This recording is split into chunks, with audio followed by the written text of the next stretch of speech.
started by coming into a horse stance. Start getting our legs warmed up. Should have already gone through the warm-ups. So this will just kind of give you something. Should always be working on your stances, so this will just give you something to do while I'm talking. Today we're going to be going through the yellow belt home workout. So you should constantly be thinking about working on strikes and kicks at home. This is the main thing that you can do at home in a small amount of space, like say the size of a yoga mat, which is what I recommend using so that you have that grip on your feet. I have pads in here, so I don't need to have the yoga mat on top. But just lay out a yoga mat and work on these strikes and kicks.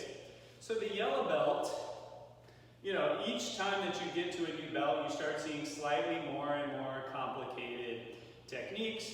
And because those are the complicated, and your body probably isn't used to doing them, you need to begin working on these punches and strikes and kicks at home so that when you see them in your forms and in your material, the movement isn't foreign.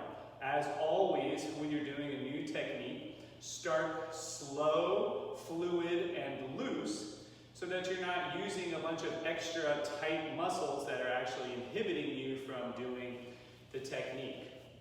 The main new leg techniques that you see are crescent kicks. The idea is that a kick comes up and out and across. Like this, you're hitting with the side of the ankle, this area between the heel, the middle of the blade of the foot and the ankle, this flat outside area. For an outside crescent, meaning you're coming toward, the kick is going toward the outside of your body. And there's an inside crescent, meaning the kick is coming toward the inside part of your body. From the outside to the inside, and from the inside to the outside. So whichever way it's going, that's what you call it. This is an outside crescent. Inside crescent looks like this. So we're going to do a little workout with these. Stay in your horse stance. First though, for our first technique, it's going to be a tiger grab and a break. You start learning the tiger claw and a yellow belt. So first thing we're going to do is just extend our arms out to the side. Point your fingers straight up and push your arms straight. Shoulders down. And extend as, so you're trying to get the fingertips to go point straight up. You're pushing through the heel of the palm. So you don't want your fingers like at this angle. You want to keep pushing through the heel of the arm and stretching out through the heel of the palm, pulling the two heels of the palms away, fingers pointing up, and then you curl the fingers and the thumb to where they're pointing forward. They don't curl all the way in like this, they just point forward, but I'm still keeping the heel of the palm open. So I don't let the heel of the palm collapse when I have my tiger claws. The heel of the palm is still active and engaged, and I just add fingertips. The tiger strike is a palm strike, so you're hitting through the heel of the palm, but then you also add slashes with the fingers, so the fingers all have to be hard. The priority is the heel of the palm. So from our horse stance, we're just gonna squeeze the fingers down. Don't worry about full body tension like we typically do on I Ching. We're trying to lengthen, push the heel, increase mobility in our wrists by pulling the fingers back, but then we're squeezing through the hands. So only keep tension in the hands. Extend the arms, squeeze the fingers. Let's take 10 I Ching breaths. On the exhale, squeeze the fingers together. Keep the tension in the hands.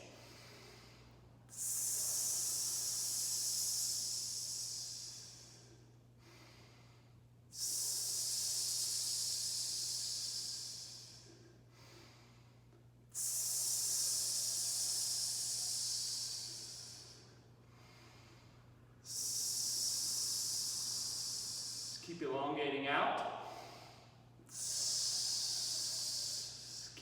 opening the wrist, pushing through the heel of the palm. 3 more.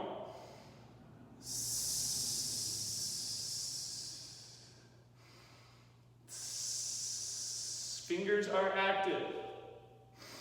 Last one. And shake out your wrist. So in the tiger style, the tiger claws are active and somewhat engaged and hard the whole time. You never see a tiger claw person, or you never fight using tiger style with the hands just loose. You keep a little bit of activity in them, especially focused in the palms and fingers. So the strike we're going to do from a horse stance, you're going to grab with the tiger palm and then strike with the tiger palm. Think grab, pull in as the other hand strikes. Think of this as this is a break. So if someone's striking toward me, I block, I grab, I pull their wrist in as I strike out with the other palm into their elbow for a break. So we're thinking one hand pulling in, other hand pulling, or other hands pushing out, and that opposite motion is what is how you do a break. So it's strike, grab, pull in, break. Grab, pull in, break. Or you can just think of these as strikes. Here we go. We're going to do 40 of these from a horse stance. Grab, strike, pull in, strike.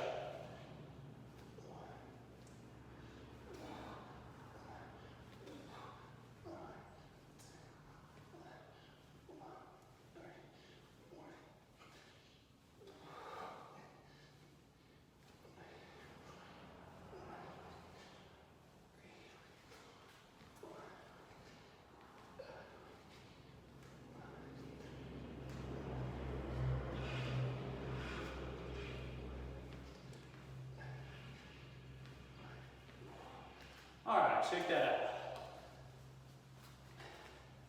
Crescent kick. We're going to start with outside crescents. Come back into a bow stance. Your leg is going to come, you lift the knee first, just like a front kick, but it's coming across your body. And then as you extend the leg like a front kick, you open up from the hip.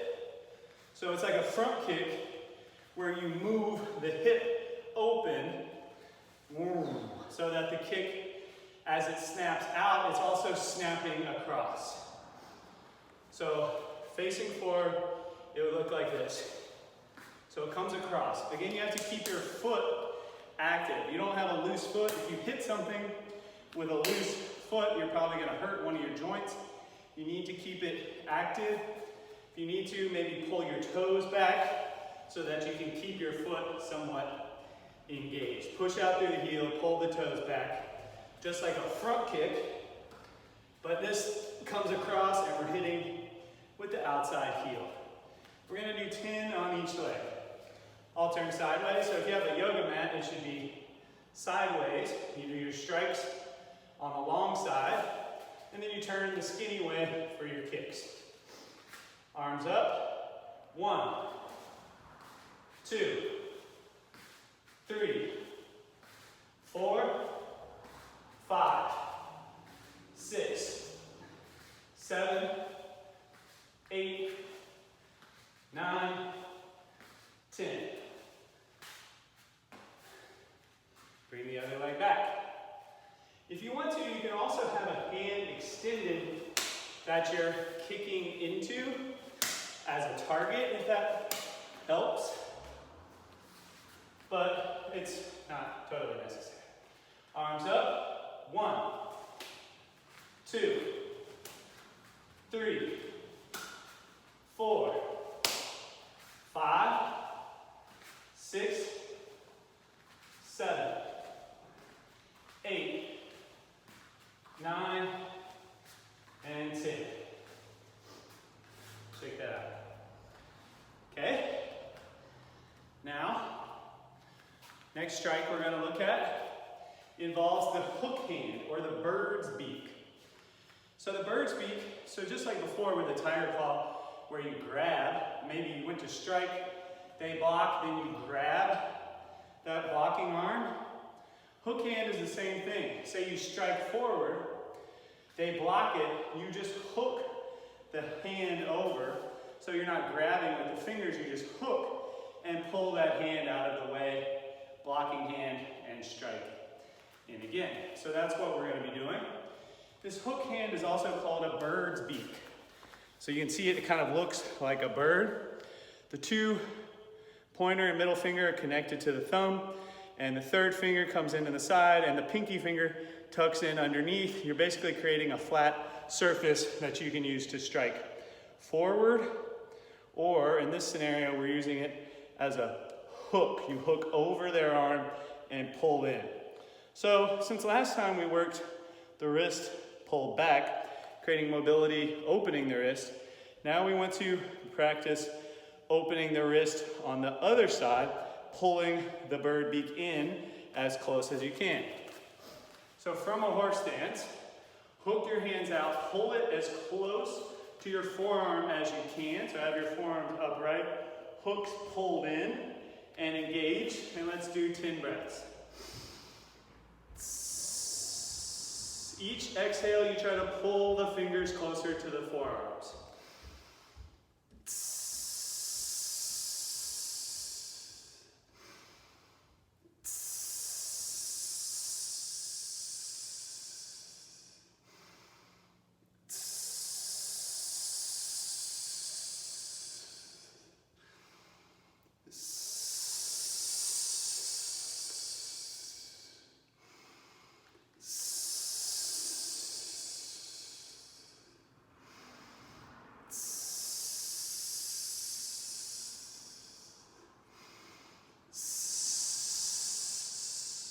Two more.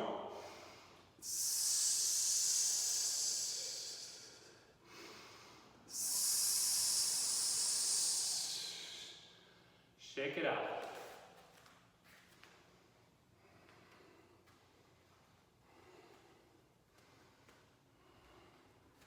Okay, horse stance. So this time we're going to be doing chops, and then we hook over, pull it in as the other side chops. Hook, pull it in, chop, hook. So this is like you chop forward, someone blocks it. You hook over that arm and pull it out of the way so that your next strike comes in. Back and forth, grabbing, hooking, pulling out of the way, chopping in. You could also think of this as a break. Maybe they block, you hook over, you pull in, and you chop into the elbow. But let's just consider moving their blocking arm out of the way and chop. 40 strikes from a horse stance. Go.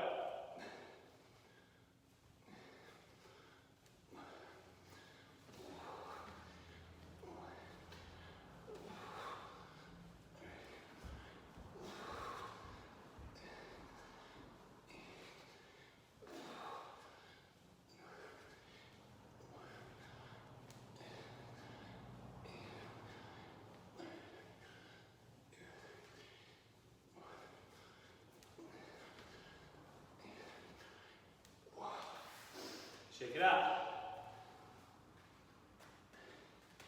Okay, next kick is inside crescent, meaning it's coming toward the inside, from the outside to the inside. So think of this,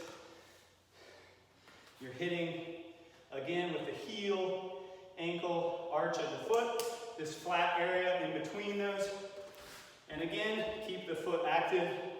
If you need to, pull the toes back, extend out through the heel, and smash in. All right, turn to the side. So the kick goes to the outside first and then across your body. Arms up. Again, you can also have a hand out if you want to. That acts as your target. 1, 2, 3, 4, 5, 6,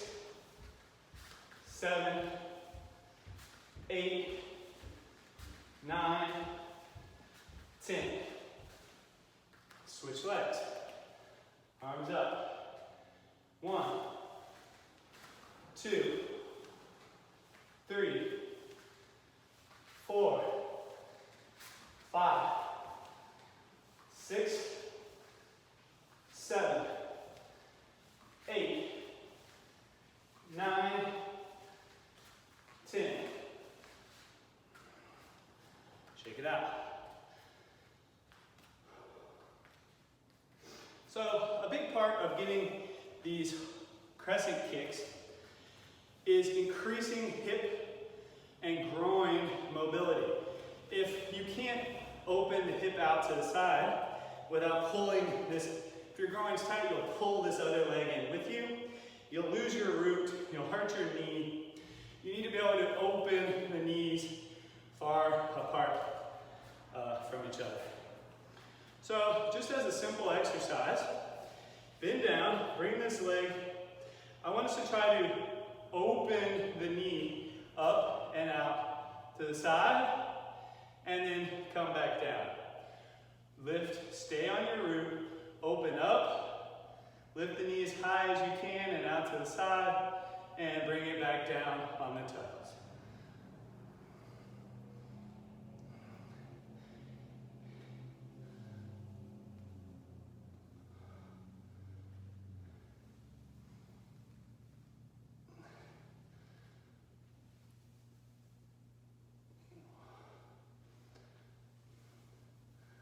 Try to pull the knees as far apart from each other as you can. One more. Other side. This is like a monkey stance, and you just open the knee out to the side, and then bring it back down.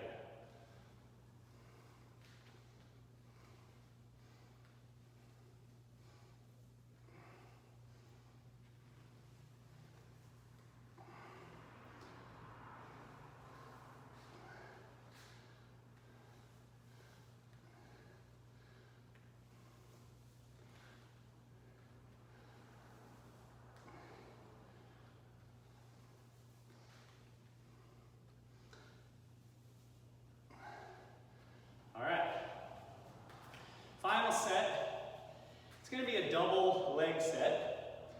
It's a knee trap. The idea of a knee trap is it's like you're blocking someone from kicking. You just put your foot out to keep their leg from lifting. This could also be an actual kick, like a shovel kick into their knee, low. I mean, you can even do these higher, like stomping into the groin. But the idea is the foot is turned out. It's almost like a side kick. You're kicking the heel forward. This is called a knee trap. You can do it in front like this, from your back leg, trap forward, or behind, in which case it's still the heel extending out behind you. Think like someone's leg is right there, they're about to pick it up to kick. You block that, and then you throw a side kick. You see this in the tiger form, you see it in several techniques in yellow belts. So the way we're going to do this, from a bow stance, we're going to go in front, behind. In front, behind. We're going to do this 10 sets on each side. So bring one leg forward, arms up, start in front. 1, front, behind. 2, 3, 4, 5, 6, 7, 8, 9, 10. Other leg. 1, front, behind. 2, 3, 4, 5, 6, 7, 8, 9, 10. All right, shake that out.